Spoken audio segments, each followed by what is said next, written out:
Hello and welcome to the Deep Dive. This is the show where we take a whole stack of sources, could be articles, research, maybe even our own notes, and we try to pull out the really valuable bits of knowledge and insight just for you. Yeah, think of it as a way to get quickly up to speed, maybe find some surprising facts, and hopefully have a bit of interest along the way. Exactly. Today we're doing a deep dive into, well, one of the most personal and honestly raw expressions of faith you find in the Bible, Psalm 13. Mm-hmm. It's really quite striking. It shows David dealing with some serious distress, but somehow he's also holding on to this steady confidence in God. Right. So our mission today is basically to unpack this psalm, see what lessons are there for us, and especially look at how David managed to move from that place of anguish to one of, well, assurance. Precisely. And we've gathered insights from, range of commentaries. Matthew Poole's work is in there, which is quite comprehensive. It helps give us a pretty rich view of this psalm. You'll see how David talks about God seeming absent, his own suffering, the fact his enemies are winning. But all the while, he's grounding his hope in who God is and what he's promised. Yeah. We really want to present this clearly, not just what David said, but why it actually matters for anyone facing similar kinds of trials, even today. Setting the scene. David's distress and the psalm's occasion. Okay, let's unpack this then. To start us off, what was the actual situation? What brought this psalm about? Our sources mentioned it was written during deep and long continued distresses for David. What exactly was going on? What prompted this real outpouring? Well, the sources are pretty clear that this wasn't just a bad day for David, not a fleeting moment of sadness. Right. The psalm really comes out of what's described as deep and long continued distresses. So you have to picture David going through this sustained period of really intense suffering, a time when his troubles just dragged on, seemed like there was no end in sight. That sounds exhausting. It really does. Imagine that that spiritual toll of a trial that just won't let up, day after day, that relentless pressure. That's really key to understanding his cry here. Okay, so it's prolonged. What else? Well, a big factor was God's perceived delay. David felt like God was just slow to act for him, like divine help was being withheld. And that feeling, that perception of God's slowness, it just made his distress worse, left him feeling really vulnerable, exposed. It wasn't like he was questioning God's existence, but God's action right now in his situation. Okay, so God feels distant or slow. Yeah. And then the other crucial part was the success of his enemies. His adversaries were clearly getting the upper hand, and their victory was a direct source of his pain, his affliction. And it wasn't just about his personal discomfort either. It was the public display of his enemies winning, which seemed to mock both him and, as we'll get into, God himself. Wow. So it's this combination, suffering that doesn't end, God feeling absent or inactive, and his enemies triumphing over him. Exactly. That combination created this sort of fertile ground for this incredibly honest expression of faith we see in Psalm 13. It really sounds like David was at his wit's end. He's fighting on multiple fronts inside his own head, spiritually and then externally against these enemies.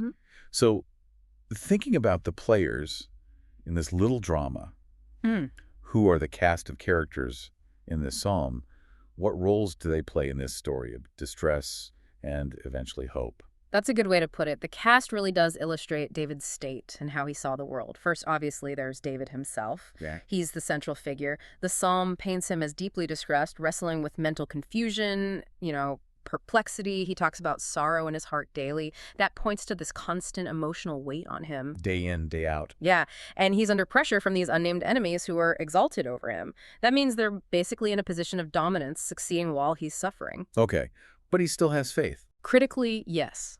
Even in this state, he shows this really solid faith. He consistently trusts God's mercy. He looks forward to deliverance. And a key part of his perspective, something Matthew Poole really highlights, is his conviction that his own suffering and his enemy's success, well, it could reflect poorly on God's honor. Ah, so it's bigger than just him. Much bigger. He's not solely concerned for himself. He sees his situation through the lens of God's public reputation. He knows that as God's anointed king, his struggles would be interpreted by others as God failing to protect his own. And David just couldn't bear that perceived dishonor to God's name. That adds a whole different layer. His concern goes beyond his own well-being, right, to God's standing in the world. And then, of course, there's God himself. How does David talk about God or address him here? Right, then there's God, the Lord, as David calls him directly. David perceives God as having, quote, forgotten him or hidden his face. Strong words. Very strong. It suggests a withdrawal of favor, of assistance. This feeling of absence, of distance from God, it's central to David's initial lament. It's bold, it's raw, maybe even sounds like an accusation.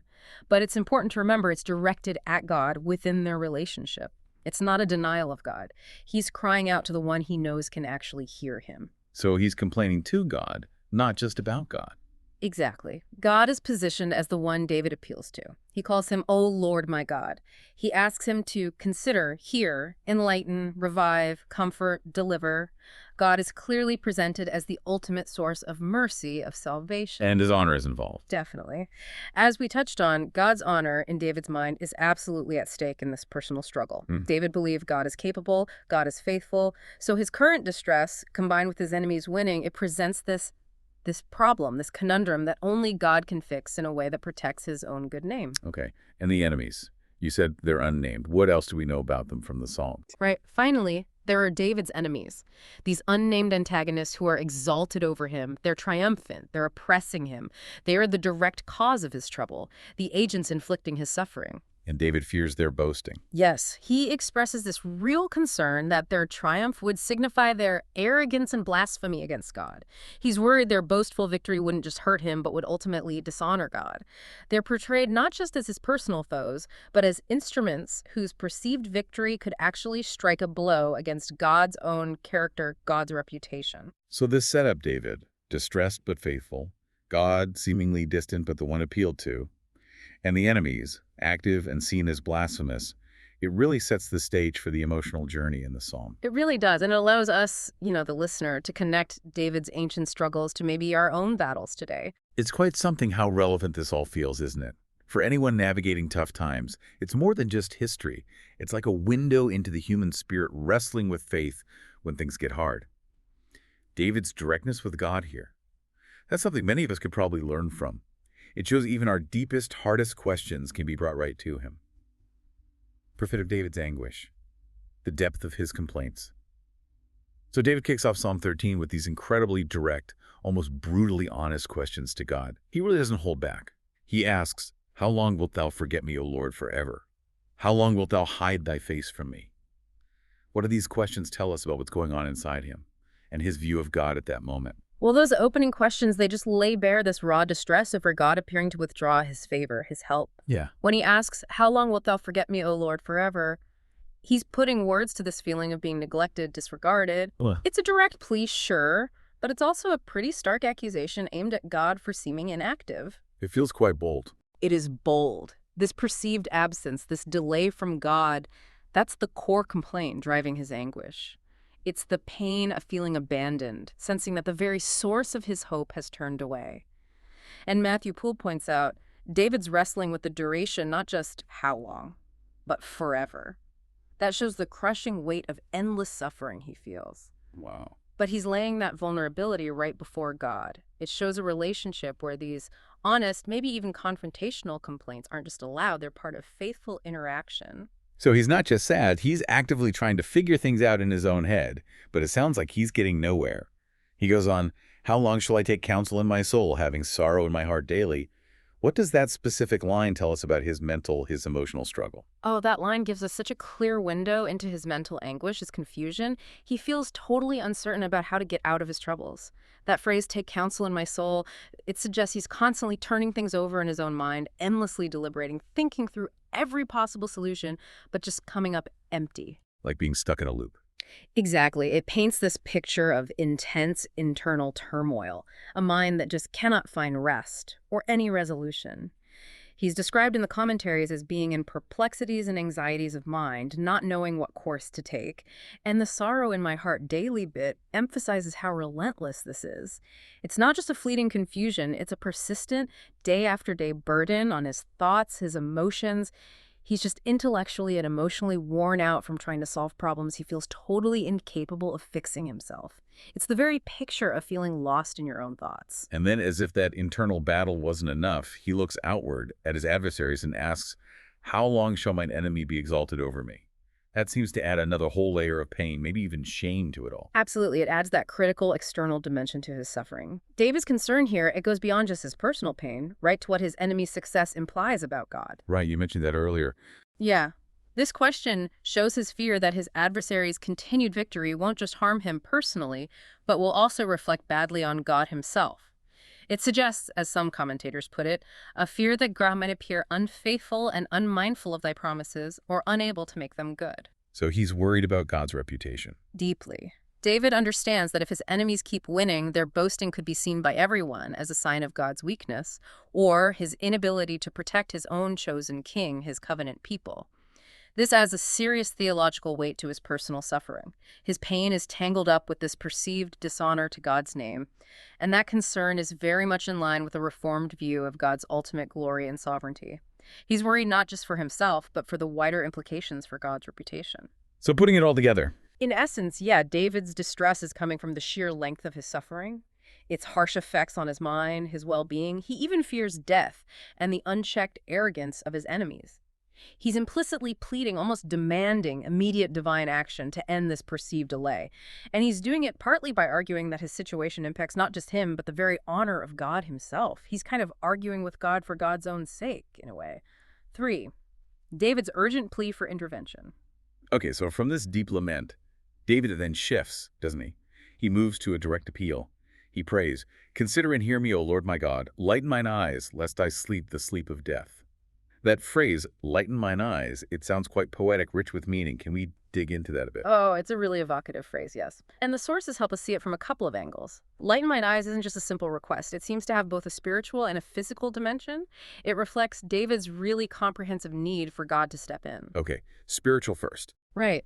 On one hand, it's clearly a plea for spiritual and mental enlightenment. Remember, he just said his own counsel wasn't working. He was taking counsel in his soul, but getting nowhere. Mm-hmm. So now he asks God to enlighten my mind and guide me by thy counsel and spirit into the right way of obtaining thy mercy and help. It shows his need for divine wisdom, for direction, because he feels lost in these perplexities and anxieties of mind, not knowing what course to take. He needs clarity in his confusion, God's perspective, to cut through the mental fog. Like asking for insight. Exactly. Right. And commentaries point out similar language elsewhere, like Psalm 19.8, which talks about God's commands enlightening the eyes, meaning giving spiritual insight, understanding.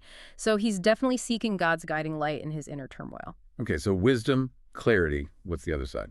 Well, there's also this second equally vital dimension. It's a prayer for revival, for deliverance from impending death. Physical then. Physical and perhaps spiritual death or total despair, too.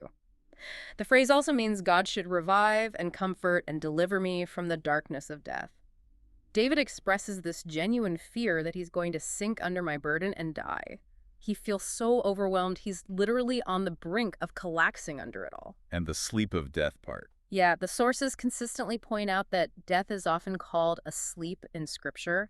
They cite examples from Job, other Psalms, even John 11, where Jesus calls Lazarus' death sleep. Right, I remember that. It doesn't diminish the sorrow, but it frames death within this bigger divine story of promise, of future awakening, like resurrection.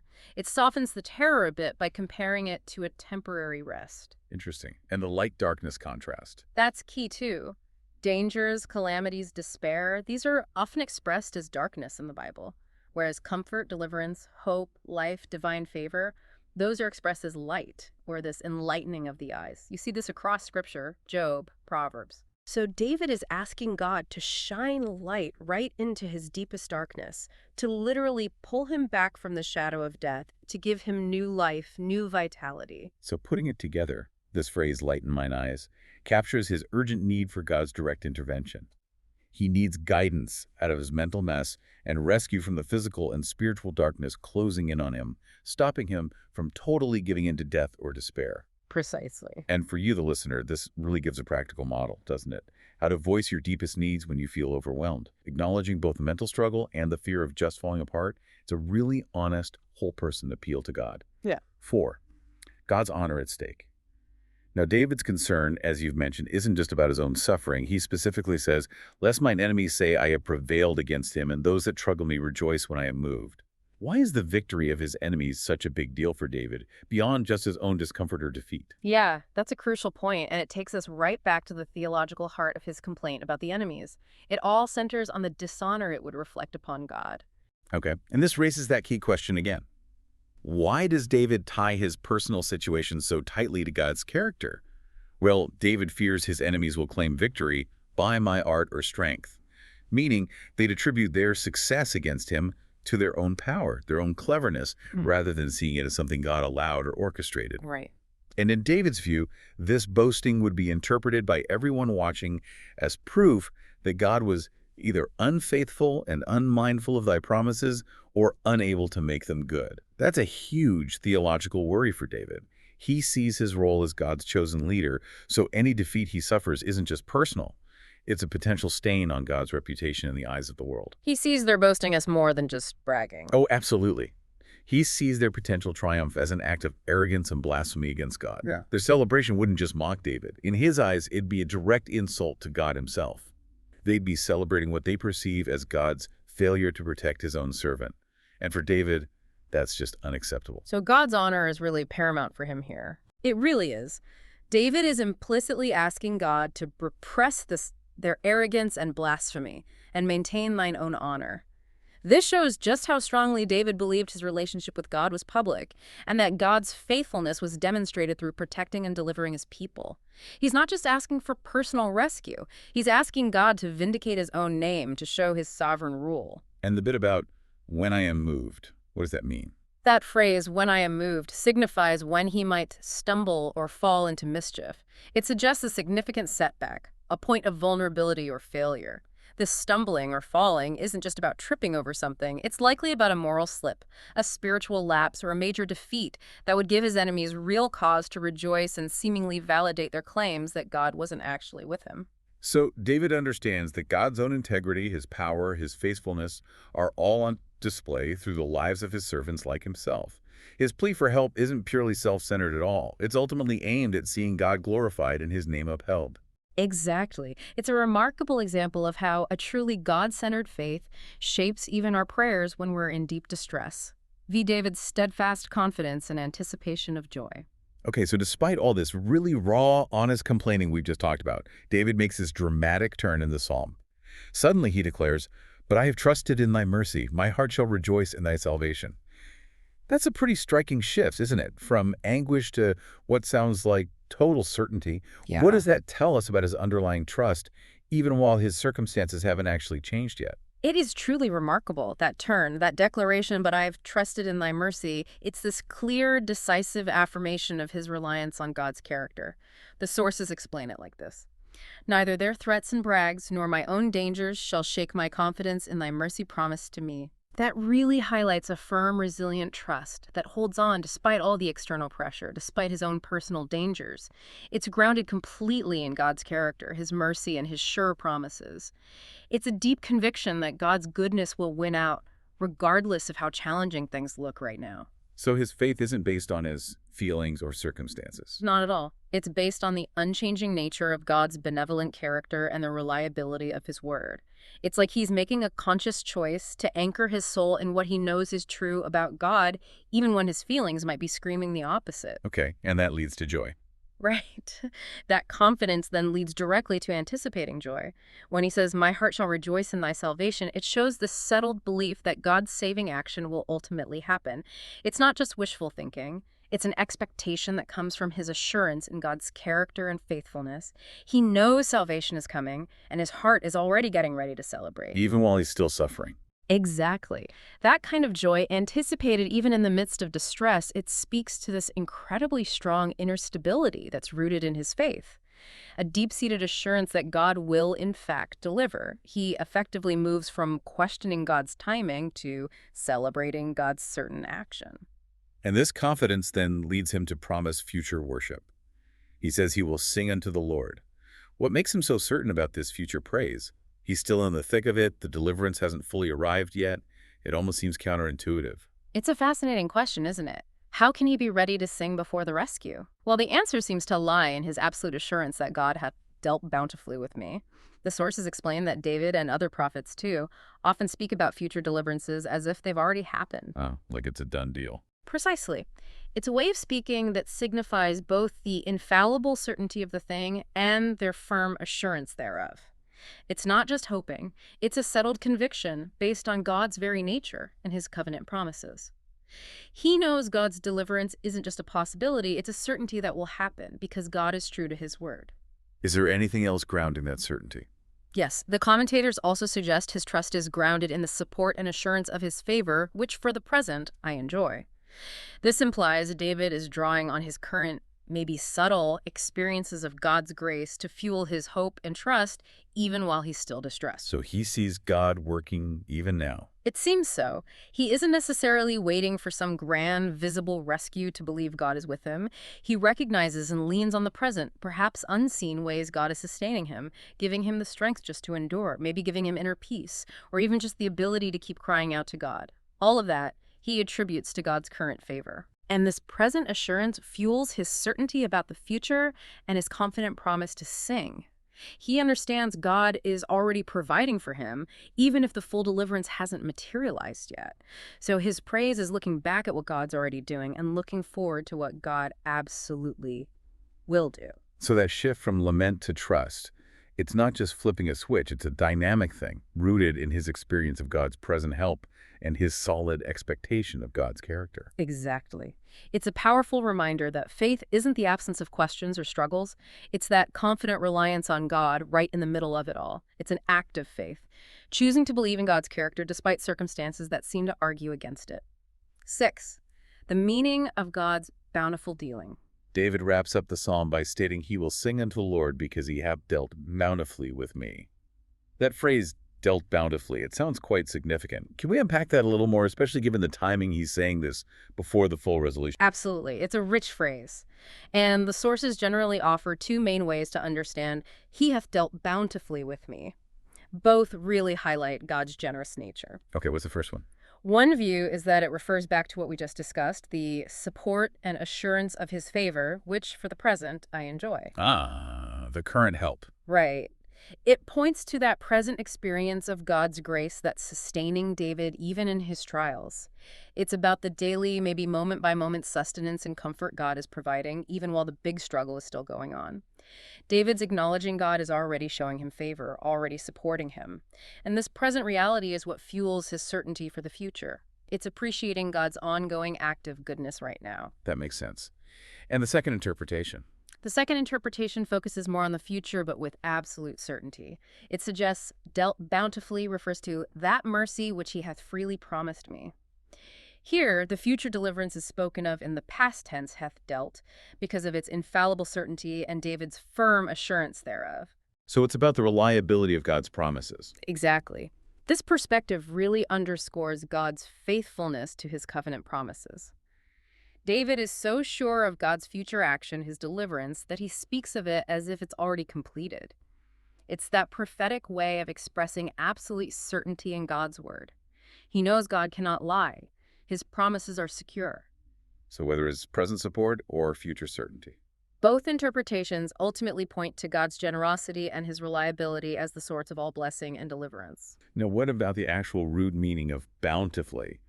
I think the commentary noted it can mean to requite or reward. How does that fit here, especially with this idea of God's unmerited favor? Yeah, that brings up a really critical point about how we understand God's dealings with us. The commentary is careful to clarify that while the Hebrew verb can sometimes mean a reward or requital, here in this context, it clearly indicates a free and bountiful giving. So not earned. Definitely not earned. That distinction is vital. It highlights God's unmerited favor, his generous grace, rather than some kind of debt-based transaction where blessings are earned. If it were a reward based on David's merit, it would imply, oh, you do this, I'll do that kind of exchange. Right. But the emphasis here is squarely on God's nature as a benevolent giver. One who bestows blessings freely, generously, not because we deserve them or have earned them through our efforts, but simply out of his good pleasure and his inherently gracious character. And that fits with Reformed thinking. Very much so. It aligns perfectly with the understanding that God's grace is unearned. That's central salvation. All blessings, they stem from God's sovereign, benevolent will, not from anything we've done to deserve them. So David's confidence, his praise, it's not based on what he's done or earned. It's grounded purely in God's free giving and adapaces, his totally reliable promises. It's a powerful declaration of relying on grace, not works, isn't it? A real affirmation of God's character. Absolutely. That's the foundation of his turnaround. Outro out. So what does all this mean for you, our listener, as you navigate your own life?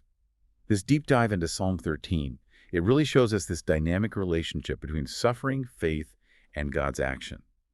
David's experience gives us this powerful picture of how someone can voice the deepest anguish, the hardest questions, yet at the same time hold on tightly to a steady trust in God's mercy. His distress, interestingly, instead of crushing his faith, seems to actually intensify his reliance on God. And it clarifies for him and for us this theological need for God to act to uphold his own honor. It really demonstrates that honest complaint and firm trust, they can absolutely coexist in genuine faith. And that brings up, I think, a really practical point for reflection. How does Psalm 13 work as a kind of model for our own prayers, especially in times of really deep distress? Think about how David brought together that raw lament with this firm trust in God's faithfulness and his covenant promises. He brought his complete, unvarnished self to God, all his questions, his sorrow, his fears, but he never ultimately abandoned his hope in God. So what might that teach us about bringing our whole selves, our doubts, our sorrows, and our hopes before God, without holding back, but always returning to his character and his promises? That's a great question to leave people with. How might this dynamic, this honest complaint, coupled with confident expectation, how might that shape your own conversation with God when you face those prolonged troubles? Could it help you find that same assurance David eventually landed on, resting in God's generous hand? Thank you for joining us on this deep dive. We really trust that this discussion has given you some valuable insights into what is truly a profound and ultimately a very comforting psalm.